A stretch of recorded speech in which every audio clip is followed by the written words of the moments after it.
Meanwhile, India and China have completed disengagement of troops along the disputed Himalayan border. The two sides struck a key patrolling agreement last week that's put both sides on a clear path to ending a 4-year military face-off.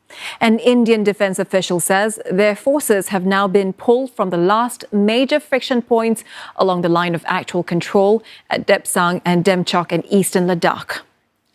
But how did tensions along the frontier start, and how did it hurt ties between the nuclear-armed neighbours? Now, the border between India and China is roughly 4,000 kilometres, and much of it runs high along the Himalayas. The pair have contested the frontier for the past 7 decades.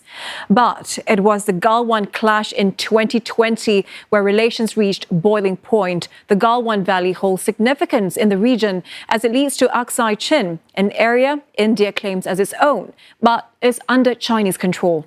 Now, the clash occurred following a disagreement over Tenzin observation towers between the two camps.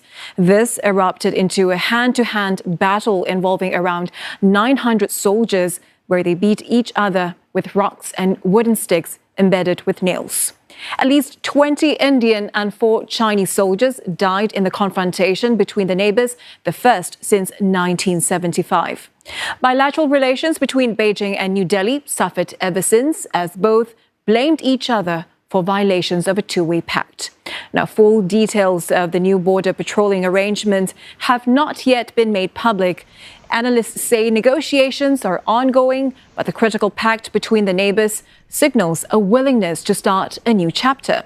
It even paved the way for leaders Xi Jinping and Narendra Modi to hold their first formal talks in 5 years at the BRICS summit in Russia last week.